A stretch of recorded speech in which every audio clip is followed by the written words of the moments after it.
lapar, mager, dan GoFood. Itu mungkin adalah kombinasi ampuh untuk kita yang sedang keroncongan nih, mau menanggulangi suara-suara keroncongan yang ada di perut kita nih. Nah, kalian tahu nggak sih sebenarnya nasi ayam itu menjadi makanan paling laris di GoFood sepanjang 2024 hingga 2025 menurut laporan tren surga makanan GoFood yang dirilis 6 Februari 2025. Bahkan nih, 2 dari 5 resto cepat saji paling populer di dunia itu memiliki menu unggas yang kita selalu familiar, yaitu ayam.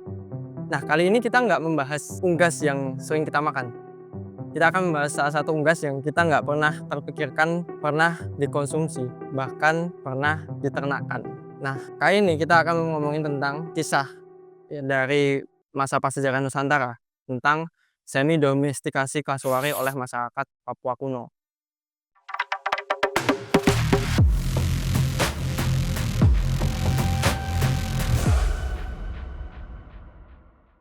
Ketika kita bicara tentang domestikasi hewan nih, kita nggak akan terpikirkan unggas yang tidak pernah familiar oleh kita, kasuari gitu loh, yang brutal, yang ganas dan sering menyerang orang juga sih.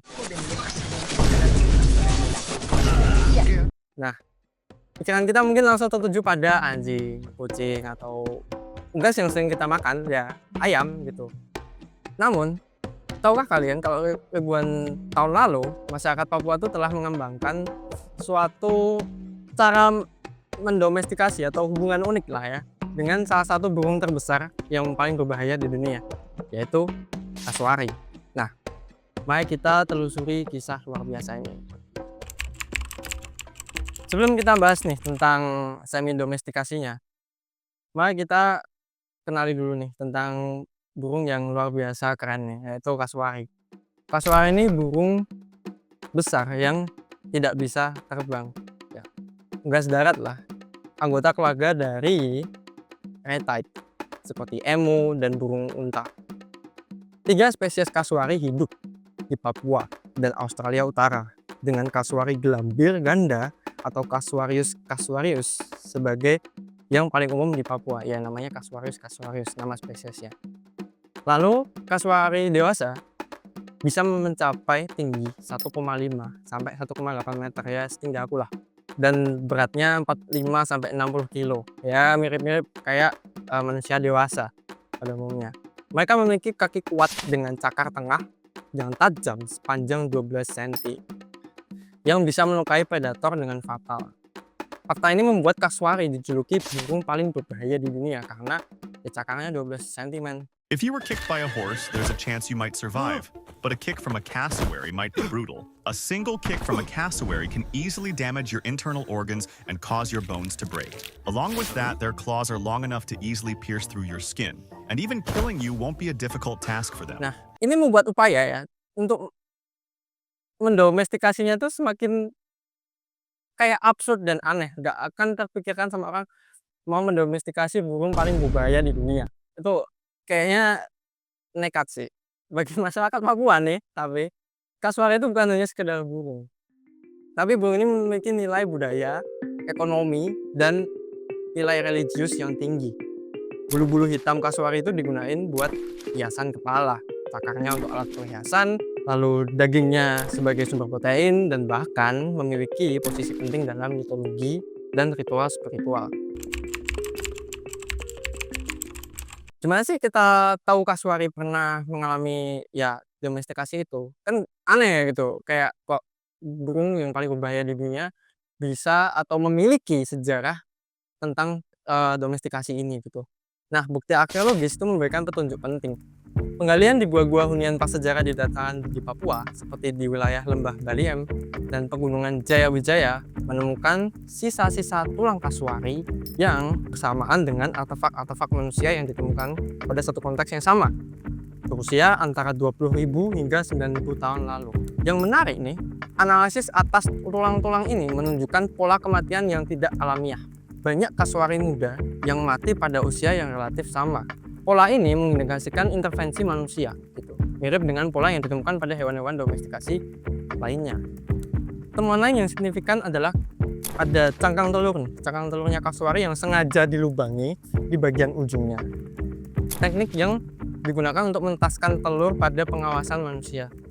Nah, beberapa situs juga menunjukkan adanya struktur yang diduga sebagai kandang sederhana atau area penangkaran yang diduga milik atau satu konteks dengan temuan tadi cangkang kerang dan juga tulang-tulang kasuari.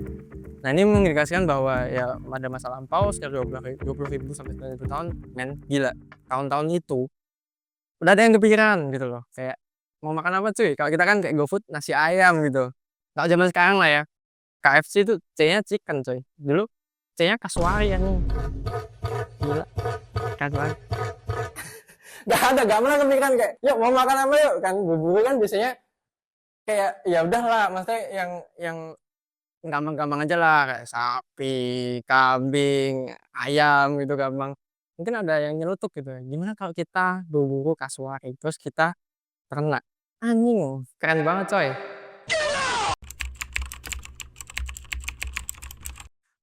Berbeda dengan domestikasi penuh seperti pada ayam atau anjing, kasuari ini mengalami apa yang disebut semi-domestikasi, suatu bentuk hubungan di mana manusia itu mengelola populasi hewan liar tanpa sepenuhnya mengubah genetik atau perilaku mereka.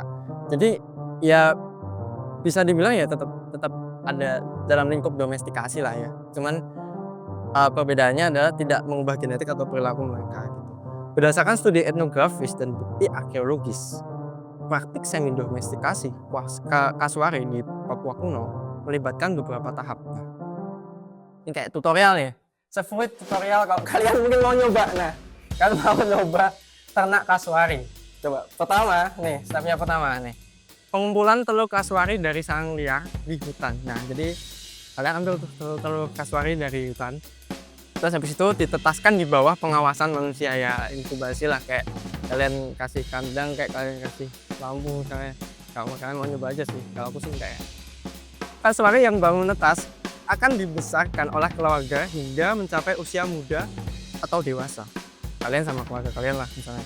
Ya kalau kalian sendiri juga nggak apa-apa sih. Nah, menariknya masyarakat Papua ini mengembangkan teknik khusus untuk membesarkan anak kasuari. Nah, kalau dalam konteks masyarakat Papua, mereka membesarkan anak kasuari ini mungkin dengan bantuan komunitas mereka. Ya, komunitas terkecil mereka adalah ya keluarga gitu. Nah, mereka sering memperlakukan burung ini seperti anak dalam keluarga. Mas coy, kalian yang broken home kalah.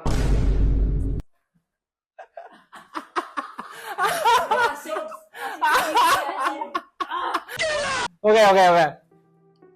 Ya, mereka itu di masyarakat Papua itu mereka sering memperlakukan burung ini kayak anak dalam keluarga gitu. Diberi makan dengan tangan, anjay. Diajak keliling desa, anjay. Terus bahkan kadang tidur di dalam rumah. Siapa yang cita-citanya pengen tidur di dalam rumah sama kasuari coy? Apakah gak ditendang pakai 12 cm kukunya kasuari itu? Di sini dalam konteks ini wanita tuh sering berperan sebagai ibu asuh bagi anak kasuari. Ketika dewasa, kasuari tidak sepenuhnya dijinakan, tapi dipelihara dalam area semi terbuka di tepi desa atau hutan, di mana mereka masih mencari makan alami, namun tapi tetap dalam jangkauan manusia gitu loh.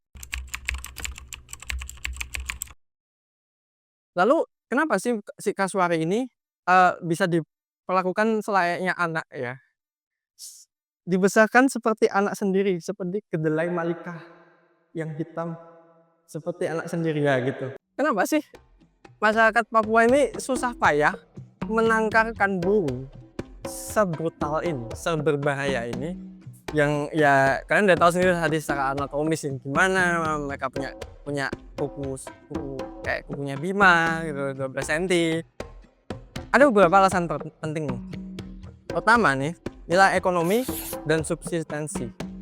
Kasuari dewasa ini menyediakan jumlah daging yang signifikan.